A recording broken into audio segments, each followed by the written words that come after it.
세상에는 분명 어둠의 세력이 존재하며 또 활동하고 있습니다. 우리가 겪고 있는 이 사회의 아픔과 상처와 또 끔찍한 일들의 이면에는 분명 어둠의 세력이 존재한다는 것을 우리에게 보여주고 있는 것입니다. 우리가 깨어서 이 어둠의 세력의 실체를 알고 또 대적하고 승리하지 않으면 우리의 삶도 이 어둠의 세력의 먹이가 될 수 있다는 것을 우리는 늘 깨어 분별해야 합니다. 그러나 우리 자신의 힘으로는 또 지식으로는 재물로는 어떤 경험으로는 어둠의 세력을 이길 수 없습니다. 오직 예수 그리스도 그분만이 이 어둠의 세력에 대하여 완전히 승리하셨고 우리는 그분을 믿고 의지함으로써만이 함께 승리할 수 있다는 것을 우리는 믿어야 합니다. 예수님께서 우리에게 이 승리를 주시기 위해서 시험을 담당하셨습니다. 죄인된 우리를 구속하시기 위하여 죄인과 같이 세례를 받으셨고 또 죄인된 우리가 이 어둠의 세력에 대하여 승리하도록 하시기 위해서 우리가 일생 동안 겪는 모든 시험을 겪으신 것입니다. 그리고 그 시험에서 승리하심으로 우리에게 승리를 선물해 주신 겁니다. 첫째 아담은 그 시험에서 패배하였죠. 그리고 그래서 우리 모두가 다 어둠의 세력의 종이 되었지만 둘째 아담이신 예수 그리스도는 그 시험에서 승리하심으로 그를 믿는 모든 자에게 이 승리를 주시는 분이 되신 것입니다. 마태복음 4장에 예수님이 받으신 이 시험에 대해서 여러 차례 말씀을 드렸습니다. 몇 주 전에는 전염병의 시험을 어떻게 이길 것인가에 대한 말씀을 드린 적도 있습니다. 오늘은 이 가스펠 프로젝트의 본문의 흐름 속에서 또 새로운 각도로 이 말씀을 살펴보고자 합니다. 1절에 보면 예수님께서 성령에 이끌려 광야에서 금식하며 마귀에게 시험을 받으셨다 이렇게 되어 있습니다. 성령에 이끌리시는데 마귀에게 시험을 받았다. 서로 맞지 않는 것 같이 보여집니다. 그러나 이런 뜻입니다. 성령에 이끌리셔서 공생애를 시작하신 예수님, 그 예수님을 공격하기 위하여 이제 어둠의 세력들의 움직임이 일어나는 것을 성령님이 아신 것이죠. 그래서 금식하며 더 성령의 충만함을 입어 이 마귀의 공격을 이길 수 있도록 성령님께서 인도하셨다 그런 뜻입니다. 여기서 시험이라는 단어는 유혹이라는 의미도 포함이 되어 있지만 더 넓게는 공격이다. 그것은 영적 공격입니다. 예수님이 받으신 이 시험은 영적 공격이며 우리 모두가 받을 수 있는 영적 전쟁의 아주 중요한 모습인 것입니다. 예수님께서 이 시험 받으신 이 장면, 그것은 예수님만이 아니고 우리 모두가 살아가면서 겪는 이 시험의 전형적인 모습입니다. 그래서 예수님의 이 승리가 우리의 승리가 되기 위해서는 예수님이 어떻게 이 시험을 대하셨는가, 어떤 원리로 또 무엇을 붙잡고 이 시험에서 승리하셨는가를 우리는 살펴보아야 합니다. 첫 번째 공격은 이렇게 시작이 됐습니다. 3절의 말씀 우리 같이 읽습니다. 시작. 시험하는 자가 예수께 다가와 말했습니다. 당신이 하나님의 아들이라면 이 돌들에게 빵이 되라고 해보시오. 돌을 빵으로 만들라라는 이 제안처럼 보이는 이 시험, 이 공격은 단순히 기적을 일으키라는 뜻이 아닙니다. 기적을 일으켜 배고픔을 해결하라 이런 단순한 의미가 아닙니다. 이것은 당신은 하나님의 아들인데, 하나님의 아들이라면 이라는 이 가정법 같지만 인정하는 겁니다. 마귀도 예수님이 하나님의 아들이심을 인정했습니다. 당신이 하나님의 아들인데 이렇게 굶주림의 고통을 받을 필요가 없지 않은가라는 말이죠. 사람들은 고통을 피할 수 있는 능력이 없지만, 그래서 어쩔 수 없어서 고통당하지만 당신은 고통을 피할 수 있는 능력이 있는 존재인데 구태여 이렇게 고통받을 필요가 뭐가 있겠느냐라는 겁니다. 겉으로 볼 때는 예수님 입장에서 한편이 되는 것 같지만 궁극적으로 이것은 십자가를 질 필요가 없다는 겁니다. 고난받을 필요가 없다는 겁니다. 하나님의 아들이면 하나님의 아들답게 고통이 없이 어떤 기적을 일으키던 고통을 받을 이유가 없지 않느냐라는 말을 하고 있는 것입니다. 이 공격은 예수님께서 40일을 금식하신 후에 극도로 배고픔에 처해 있을 때 주어졌습니다. 어둠의 세력은 언제나 우리 안에 있는 이 본능, 우리에게 어떤 결핍된 본능을 공격합니다. 그것이 배고픔이건, 그것이 성적인 욕망이건, 또한 어떤 권력에 대한 욕구이건, 어떤 재물에 대한 탐욕이건, 인간 안에 있는 이 본능 자체는 죄가 아닙니다. 그러나 그 본능을 어떻게 충족시키려고 하느냐에 따라서 그것은 죄가 될 수 있습니다. 그리고 끔찍한 죄로 발전할 수 있습니다. 배고픔이라는 본능을 돌을 빵으로 만들어서 해결하라. 하나님의 아들이라면 이렇게 굶주림 상태에 있을 필요가 없다라는 주장을 한 것입니다. 그러나 우리에게 주어지는 가장 위험한 어둠의 공격은 언제나 본능을 공격한다는 것을 기억해야 합니다. 그리고 그 본능을 절대화시키는 겁니다. 반드시 충족되어야 한다고 의식을 불어넣는 것입니다. 대표적으로 에서가 이런 어둠의 세력에 쉽게 넘어갔죠. 사냥을 마치고 돌아왔을 때 그 배고픔을 이기지 못한다는 것을 야곱이 알고 이용한 겁니다. 그래서 배고픈 그 상태를 견디지 못하자 장자의 그 축복, 그 엄청난 장자의 권리를 쉽게 팔아넘기는 이 에서의 모습은 자신이 본능을 순간 절대화해서 다른 모든 것을 다 버릴 수 있게 되는 겁니다. 많은 어떤 중독 상태에 들어가는 것들이 이 본능을 절대시하여 그것이 충족되지 않으면 견딜 수 없는 것, 이것이 바로 어둠의 세력이 우리 인간들을 지금 무너뜨리고 있는 가장 위험한 모습입니다. C.S. 루이스가 오래전에 이런 글을 남겼습니다. 우리가 저지를 수 있는 가장 위험한 짓은 자신의 본성에 있는 본능 중 하나를 골라 무슨 대가를 치르더라도 꼭 따라야 할 사항으로 절대시하는 것입니다. 절대적 지침이 된 이후에도 우리를 마귀로 만들지 않을 본능은 없습니다. 번역을 직역으로 해서 좀 어색하지만 이런 뜻이죠. 뒤집어 보면 우리의 본능을 절대시하면 우리는 마귀처럼 변한다는 겁니다. 자신 안에 있는 어떤 본능을 어떤 대가를 치를지라도 만족시키려 한다면 우리는 마귀처럼 변하게 됩니다. 하나님께서 이 세상과 인간을 창조하실 때 두 가지 중요한 법칙을 만드셨습니다. 첫째는 자연 법칙입니다.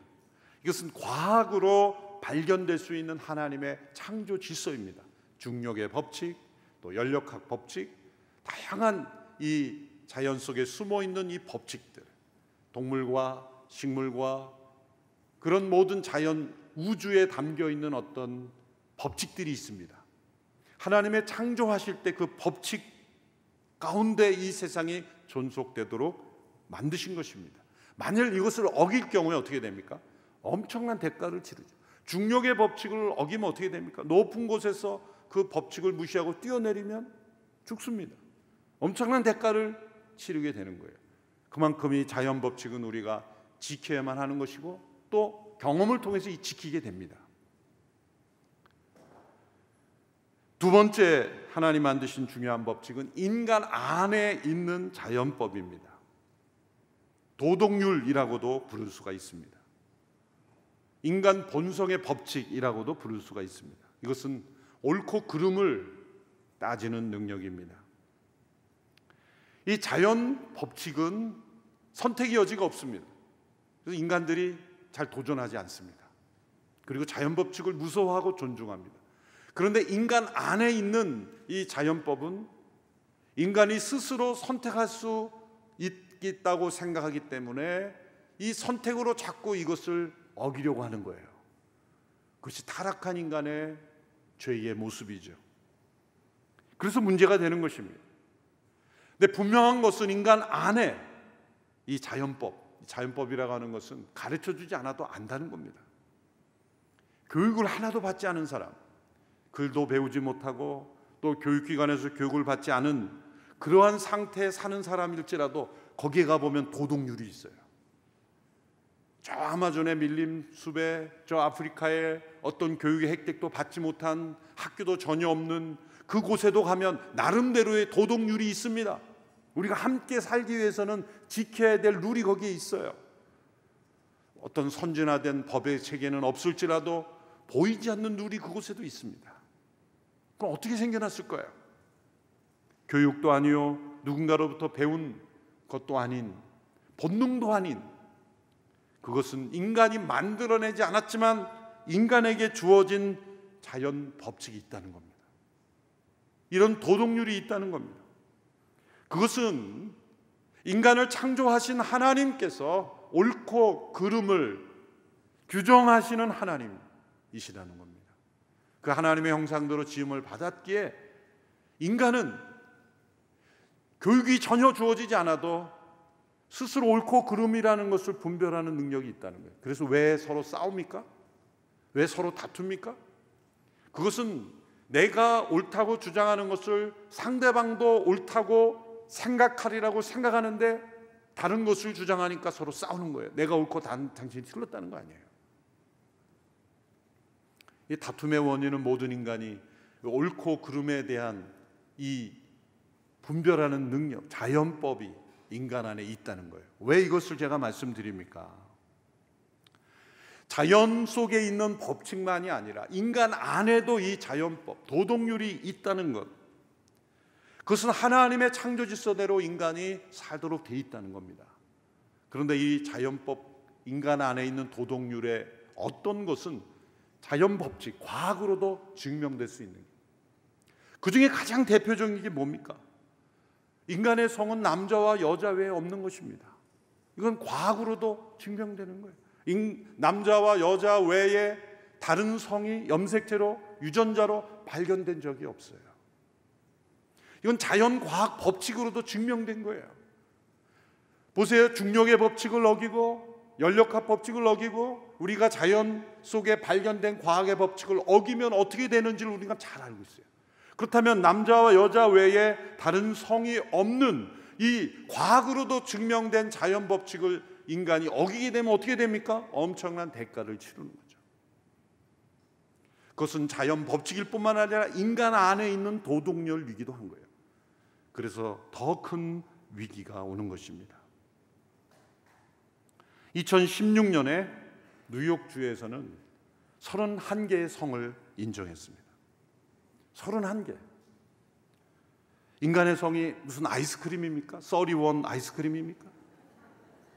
31개의 성을 자기가 선택하는 거. 성의 이름이 젠더 퀴어, 젠더 플루이드, 엔드로 읽지도 다 못하겠어요. 하여튼 이런 성들이 31개. 남자와 여자 외에 이 성을 자기가 이제 태어날 때는 X라고 해놓고 그 다음에 자기가 선택하는 거예요. 이 자기가 선택한 성을 다른 사람이 인정하지 않을 때는 25만 달러의 벌금을 냅니다. 무슨 시설 사용이나 채용이나 모든 면에서 자기가 주장하는 성을 모든 사람들이 받아들여야 돼요. 그래, 당신 그 성이다. 남자와 여자 외에 존재하지 않는 이 성을 제3의 성이 아니라 31개 혹은 수십 개의 성을 인정하게 될 때 이것은 자연 법칙을 어길 뿐만 아니라 인간 안에 있는 도덕률을 무너뜨리는 겁니다. 이미 오래전에 C.S. 루이스가 순전한 기독교라는 책에서 이러한 도덕률은 마치 수학의 세계와 같다 이런 말했어요. 여러분, 수학의 공식에 반기를 드는 학생 봤습니까? 그것을 받아들이느냐 아니면 자기가 모르느냐지 나는 그거 인정할 수 없습니다 라고 거부하려면 그의 문제점을 지적하고 또 다른 법칙을 스스로 만드는 것만이 유일한 길입니다. 아인슈타인의 상대성 원리를 나는 받아들일 수 없습니다. 왜 나에게 그걸 강요합니까? 라고 대드는 학생 없어요. 왜 그렇습니까? 그 수학의 세계는 자연 법칙 안에 있는 질서를 가져온 수치화된 법칙이기 때문이에요. 그래서 학생들은 선생님이 가르쳐주는 수학 공식에 대하여 반기를 들지 않습니다. 이 수학의 가장 기초적인 시작이 뭡니까? 산수죠. 1 더하기 1은 2. 이 간단한 등식. 그런데 어느 학생이 이렇게 주장하기 시작합니다. 선생님, 왜 1 더하기 1은 2뿐이어야 합니까? 왜 3은 안 되고 4는 안 됩니까? 저는 3이 더 마음에 듭니다. 1 더하기 1은 3이어야 된다고 저는 느낍니다. 그런데 거기에 동조하는 학생들이 일어나기 시작했어요. 나도 그렇게 느껴. 3이 더 맞는 것 같아. 아무리 선생님이 왜 1 더하기 1이 2인지 설명해줘도 받아들이지 않고 우리를 그렇게 강압적으로 요구하지 마십시오. 선생님이 권위가 최고가 아닙니다. 우리 학생들에게도 권위가 있습니다. 우리도 답을 선택할 권리가 있습니다. 그렇게 주장하면서 3이라는 학생들이 점점점 많아집니다. 그런 사회가 가능합니까? 3이란 답은 다른 답이 아니라 틀린 답이죠. 똑같이 1 더하기 1이 2밖에 없는 것처럼 인간의 성이 남자와 여자 외에 없다는 것 외에는 그건 다른 것이 아니라 틀린 것입니다. 그럼 1 더하기 1은 2밖에 답이 없다라고, 나머지는 다 틀렸다고 학생을 가르치면서 우리의 자녀들이 왜 남자와 여자가 두 가지 성밖에 없습니까? 저는 다른 성을 선택하고 싶습니다. 그래서 뉴욕에선 31개의 성까지 됐는데, 그것은 다른 것뿐이니 너희들이 알아서 해라. 그러면 1 더하기 1은 3이라고 쓴 학생도 그래, 너희들이 그렇게 주장하니 그렇게 받아들여 줄게라고 말하는 것과 똑같은 거예요. 자연법칙은 이것을 어기게 된, 마치 비행기를 설계하는데 1 더하기 1을 2가 아닌 3으로 계산해서 비행기를 만들면 추락하는 것처럼 우리 개인의 삶이 틀린 답을 다른 답으로 인정해주면 그 인생은 추락하는 겁니다. 그로 인해 생겨난 엄청난 사회적 붕괴와 낭비는 상상할 수 없는 것입니다. 그래서 우리는 사회적 성이라는 소위 젠더 평등 인정할 수 없는 겁니다. 그것은 다른 것이 아니라 틀린 것이기 때문이에요. 틀린 것을 다른 것으로 만드는 것, 이런 것이 다 이런 인간에게 주어지는 유혹입니다. 돌을 빵으로 만들라. 왜? 광야에 돌이 많기 때문에 다 빵으로 만들면 얼마나 많은 것을 먹을 수 있습니까? 그것은 유혹이요, 시험이요, 공격입니다. 예수님께서 일으키신 모든 기적을 보면 절대로 자신의 본능이나 또 자신의 문제를 해결하기 위해 기적을 일으키신 적이 없습니다. 모두가 다 타인을 위한 섬김이에요. 자신을 위해서 기적을 일으키신 적이 없어요. 또 두 번째로 하나님의 창조 질서를 무너뜨린 기적이 없어요. 예수님께서 동정녀로 잉태하셔서 기적으로 잉태하셨지만 예수님은 성인으로 바로 태어나시지 않으셨어요. 한 아기가 잉태되어 모태에서 자라고 그 성장의 모든 과정을 자연의 창조 질서를 그대로 지키셨어요. 창조 질서가 무너진 게 아니에요. 개입한 것뿐이에요. 이렇게 큰 물건이 떨어지는 것은 중력의 법칙에 의해서 떨어지게 돼 있죠. 근데 제가 이것을 잡았습니다. 이거는 제가 자연 법칙을 무너뜨린 게 아니라 잠시 개입했을 뿐이에요. 다시 놓으면 다시 또 떨어지는 거죠. 하나님의 모든 기적은 하나님이 이미 만드신 창조 질서에 개입하셨을 뿐이지 그것을 무너뜨리지 않았어요. 홍해가 갈라지고 요단강이 멈춰서고 해가 멈춰서고, 그리고 인간이 치유되는 모든 기적도 원래의 상태로 회복시켜 주는 것이지 눈이 2개였다가 7개가 되고 그런 일은 없다는 거예요. 팔이 2개였는데 팔이 4개가 되는 기적은 성경에 나오지 않습니다. 모든 기적은 다 하나님의 창조 질서를 지키는 겁니다. 심지어 오병이어의 기적도 보세요. 돌을 빵으로 만들어 주지 않으셨어요. 그 5,000명의 굶주린 사람들에게 자, 너희들이 앉아있는 곳에서 제일 큰 돌을 하나씩 들어라. 그 순간 돌이 빵으로 되게 하지 않으셨다는 거예요. 오병이어에 누군가 어린아이가 가져온 떡으로 멀티플라이 시키신 거예요. 그럼 물을 포도주로 만들면 어떻게 됩니까? 물이라는 H2O의 같은 속성의 H2O로 변화된 거죠.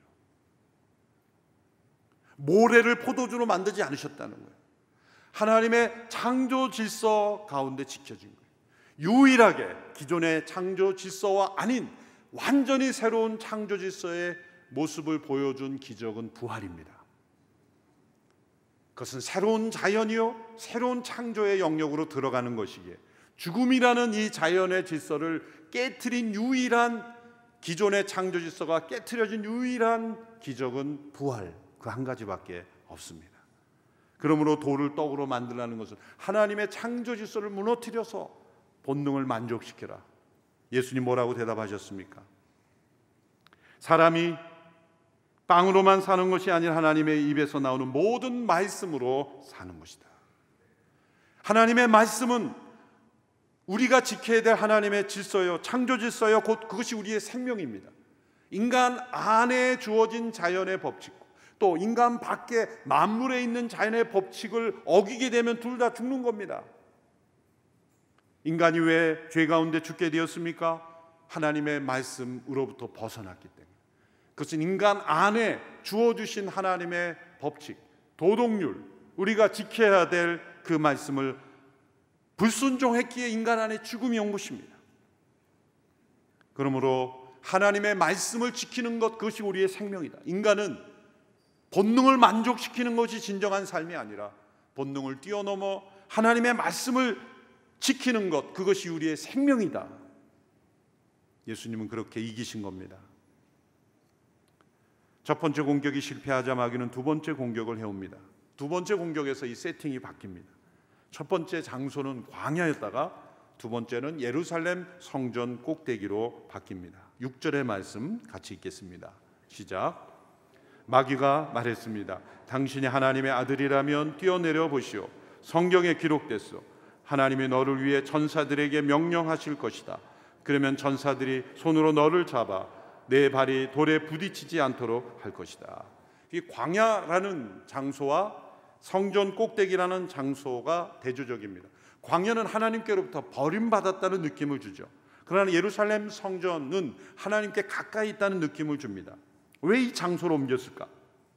예수님께서 자신의 모든 생명이 하나님의 말씀에 의지하는 것이라고 그렇게 이기자, 당신이 그렇게 하나님을 믿는다면 그 믿음을 시험해 보라는 것입니다.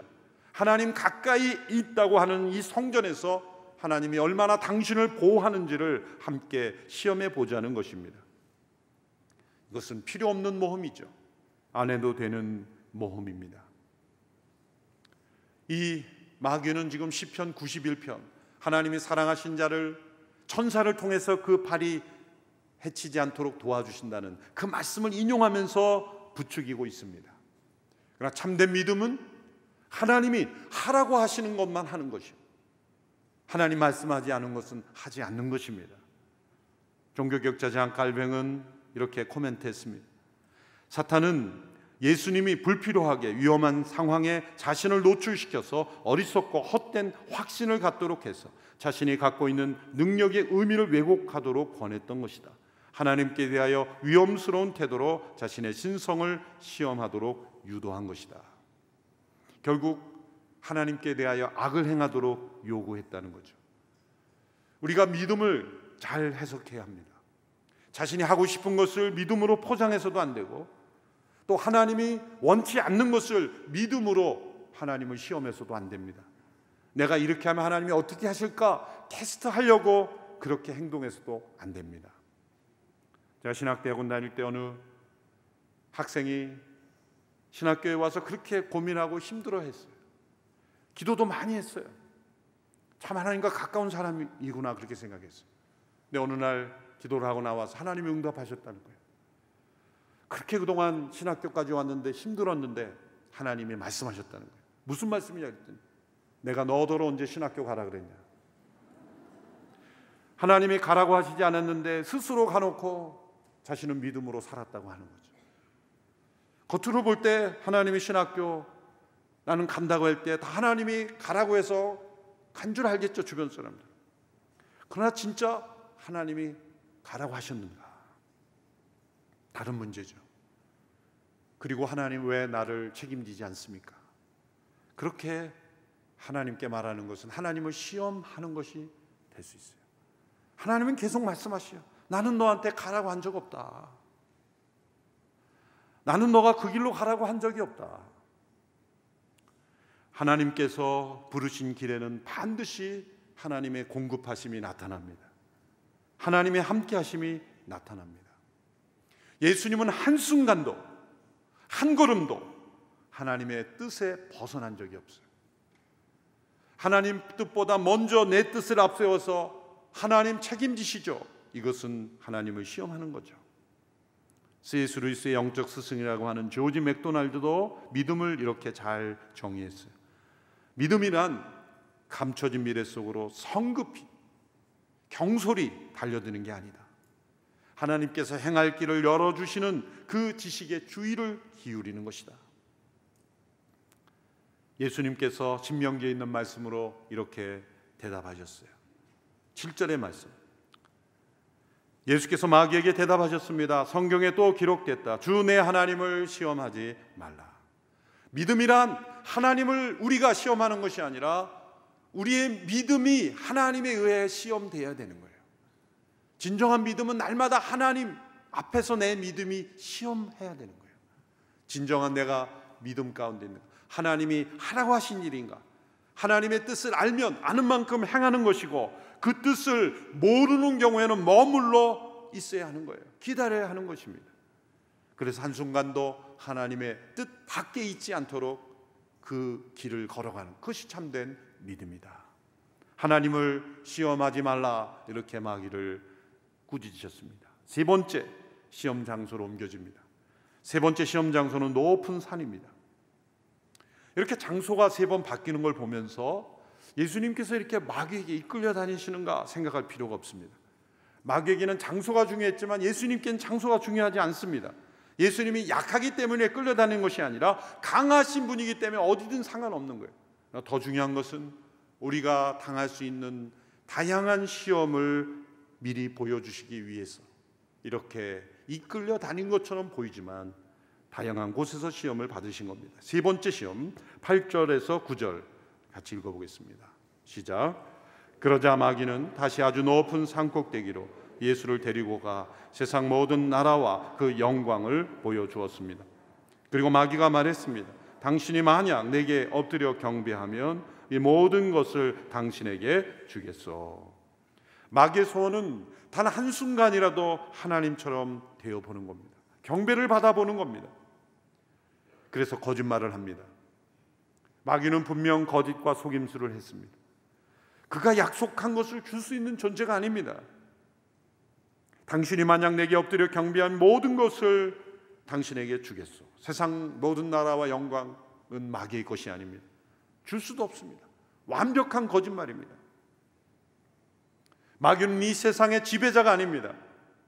마귀가 지배하고 영향을 미칠 수 있는 영역이 있습니다. 그것은 불순종하는 사람들, 하나님으로부터 떠난 불순종하는 사람들은 마귀가 이용할 수 있어요. 지배할 수 있습니다. 그러나 세상을 바라보며 모든 영광과 존귀와 경배를 받으실 분은 오직 하나님 한 분이시라는 그 믿음으로 하나님만 사랑하고 하나님만 섬기며 경배하는 사람은 마귀가 절대로 공격할 수 없어요. 무너뜨릴 수 없습니다. 올해 온누리교회표요 온 마음 다해 하나님만 사랑하라는 이 표현은 영적 전쟁의 승리의 비결인 것입니다. 만약 우리가 온 마음을 다하여 하나님을 사랑하고 오직 그분만을 섬기는 영혼은 어둠의 세력이 절대로 무너뜨릴 수가 없기 때문이에요. 그래서 예수님께 10절에서 이렇게 마귀에게 대답하며 이기신 겁니다. 우리 한 목소리로 함께 읽겠습니다. 시작. 예수께서 마귀에게 말씀하셨습니다. 사탄아 내게서 물러가라. 성경에 기록됐다. 주 내 하나님께 경배하고 오직 그분만을 섬기라. 하나님만을 경배하고 그분만을 섬기는 영혼은 결코 어둠의 세력이 무너뜨릴 수 없습니다. 우리가 뉴스에서 수많은 사람들이 왜 끔찍한 일에 연루되고 또 끔찍한 인생의 최후를 맞이하고 많은 사람들에게 고통과 아픔과 충격을 주게 됩니까? 마음을 다하여 오직 하나님만 경배하는 참된 인간의 본분을 잃어버렸기 때문이에요. 하나님만을 예배하지 않고 하나님만을 경배하지 않으면 우리는 다른 무엇을 경배하게 돼 있어요. 그것이 권력이건 인간의 본능이건 또 자신의 욕심이건 인간은 반드시 무엇인가를 경배하게 돼 있어요. 이 월십이라는 것, 이 경배라는 건 worth라는 어떤 가치 있는 것을 높인다는 거예요. 사람들이 가치 있게 여기는 것이 없는 건 아무도 없어요. 한 사람도 없습니다. 난 아무것도 경배하지 않습니다. 거짓말이에요. 무엇인가를 경배하고 있어요. 심지어는 자신의 건강을 경배하고 자신의 외모를 경배하고 자신의 재물을 경배하고 자신의 위치를 경배하고 자신의 많은 친구들을 네트워크를 경배하고 무엇인가는 경배하고 있어요. 그러나 그것이 하나님 한 분을 경배하는 것이 아닐 때 반드시 사람은 자신이 경배하는 그것으로 인하여 무너지게 돼 있어요. 어둠의 세력은 반드시 그것을 이용합니다. 자신이 자랑하고 자신이 가치 있게 여기고 자신을 높이는 그곳으로 사단은 반드시 어둠의 세력이 공격해 오게 되어 있습니다. 예수님은 온 세상을 바라보며 자신의 나라를 꿈꾸지 않으셨어요. 하나님의 나라를 꿈꾸셨어요. 사단은 지금 자신과 동겁하면 쉽게 세상을 통치할 수 있다고 속이는 거예요. 이 말도 안 되는 거짓말에 예수님이 넘어갈 리가 없죠. 주 내 하나님께 경배하고 오직 그분만을 섬기라. 이것이 어둠의 세력을 이기는 유일한 비결입니다. 하나님의 말씀을 생명처럼 여길 때 우리는 이 악한 세력을 이길 수가 있습니다. 하나님을 시험하지 않고 신뢰할 때 우리는 어둠의 세력을 이길 수가 있습니다. 오직 하나님만을 경배할 때 이 승리는 바로 우리의 것이 될 줄로 믿습니다. 기도하겠습니다. 예수님께서 어둠의 세력을 이기시고 승리하셨기에 우리도 승리할 줄 믿습니다. 예수님께서 말씀으로 이기신 것처럼 우리도 말씀으로 이기게 하옵소서. 이 땅을 뒤덮으려는 어둠의 세력들의 모든 흐름을 대적하고 믿음으로 승리하는 우리 하나님의 백성들 다 되게 하여 주옵소서. 예수님의 이름으로 기도하옵나이다. 아멘.